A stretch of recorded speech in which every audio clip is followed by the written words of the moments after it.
नमस्कार दोस्तों, आज हम आपको ले चलेंगे उज्जैन, उस पावन नगरी में जहां भगवान शिव ने महाकाल रूप में स्वयं धरती को चीरकर प्रकट होकर ज्योतिर्लिंग के रूप में स्थापना की थी। यह केवल एक मंदिर नहीं बल्कि आस्था, रहस्य और शक्ति की अनुपम कहानी है। उज्जैन प्राचीन काल में अवंती नगरी कहलाती थी। हिंदू धर्म के 12 ज्योतिर्लिंगों में से यह एक, लेकिन सबसे अद्वितीय और शक्तिशाली माना जाता है।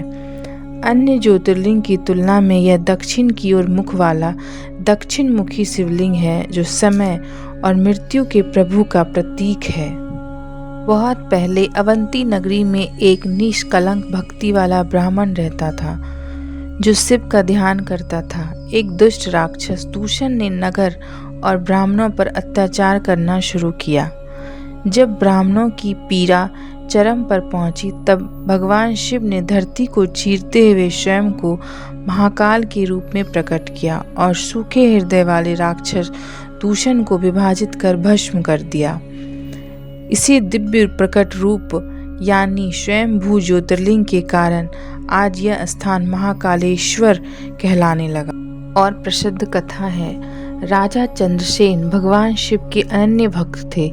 एक साधारण 5 वर्ष का बालक श्रीकर भी भगवान को अत्यंत श्रद्धा से पूजता था। राजा और बालक दोनों की भक्ति से प्रभावित होकर भगवान शिव ने स्वयं एक ज्योतिर्लिंग प्रकट किया, जो आज इसी स्थान पर पवित्र ज्योतिर्लिंग के रूप में विराजमान है। यह कथा भक्ति भाव को और ऊंचा उठाती है। जहाँ अटल भक्ति होती है, वहाँ महाशक्ति स्वयं प्रकट होती है।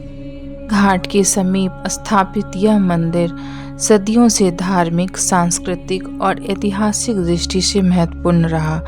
12वीं सदी में दिल्ली के शासक इल्तुतमिश ने मंदिर को विध्वस्त किया और ज्योतिर्लिंग को पास के कुएं में सुरक्षित रखा गया। लगभग 550 वर्ष तक यह ज्योतिर्लिंग वहीं छिपा रहा। बाद में मराठा सेनानी रनोजी सिंधिया ने मंदिर को फिर से बनाया और ज्योतिर्लिंग को पुनः स्थापित किया।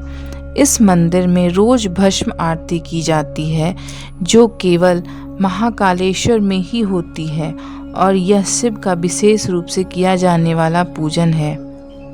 मानते हैं कि महाकाल के दर्शन मात्र से अकाल मृत्यु का भय समाप्त हो जाता है। सावन, महाशिवरात्रि जैसे पावन दिनों में यहाँ भक्तों की भीड़ उमड़ती है और आस्था का वातावरण अत्यंत शक्तिशाली होता है। यह कहानी केवल इतिहास नहीं, यह विश्वास, शक्ति और भक्ति का प्रतीक है। जहाँ अटूट श्रद्धा होती है, वहीं महाशक्ति स्वयं प्रकट होती है। जय महाकालेश्वर, जय भोलेनाथ।